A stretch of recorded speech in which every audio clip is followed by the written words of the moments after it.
Voici notre deuxième case en vidéo de notre calendrier de l'Avent du bonheur. Avez-vous réussi à définir hier ce qu'était le bonheur pour vous? Je me rappelle que quand j'ai fait cet exercice il y a quelques années, quand j'étais l'animatrice d'atelier du bonheur, j'ai eu du mal à poser une définition. Ça partait dans tous les sens. Il y a tellement de choses que j'aime dans la vie, il y a tellement de personnes, d'activités, d'expériences qui m'apportent du bonheur, et puis d'autres que j'imagine pouvoir m'apporter du bonheur. Notre vision du bonheur, elle fluctue avec l'âge, nos expériences, les personnes que l'on rencontre et qui nous font découvrir d'autres loisirs, d'autres univers. Ça fluctue aussi avec l'état de santé. Bref, c'est correct de ne pas avoir une définition du bonheur qui nous suit toute notre vie. Aujourd'hui, cette vidéo va parler du bonheur associé à l'un de nos sens, le bonheur et l'odorat. Avez-vous remarqué que certaines odeurs ont l'art de nous propulser dans un autre temps, dans un autre espace? Et des fois, ça se passe dans une réunion de travail.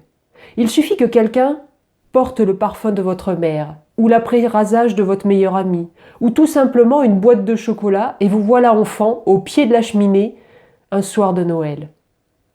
Pour moi, une des odeurs les plus fortes en souvenir heureux, c'est l'odeur de la confiture de châtaigne. C'est une odeur associée à un souvenir se passant dans la cuisine de ma grand-mère maternelle. La famille était réunie autour de la table. Je reviens d'une balade dans la forêt à l'arrière de la maison et dès que j'entre, je sens cette divine odeur. Je sais que je vais pouvoir en manger. Quand j'entre dans la pièce, je dis quelque chose du genre « Alors, elle est où cette délicieuse confiture ?» Et là, quelqu'un me répond « Oh, je suis désolée Stéphanie, mais toutes les châtaignes en fait étaient en mauvais état. Nous n'avons pas pu faire de confiture. Oh, » Je suis déconfite, et c'est le mot. Mais cela ne dure qu'un très bref instant car je vois le sourire de ma grand-mère.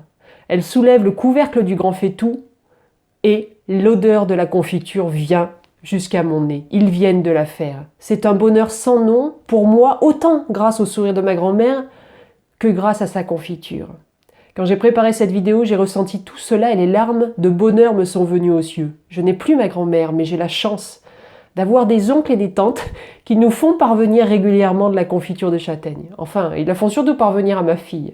Et à chaque fois, cette odeur fait revivre et ma grand-mère et ce souvenir et plein d'autres. Alors, et vous? Quelle odeur vous met dans un état de bonheur? À quel événement est-il associé? Est-elle associée? Avec qui êtes-vous? Comment cela se passe-t-il? Où cela? Quand vous avez tous ces ingrédients, plongez-vous dans cette expérience avec cette odeur.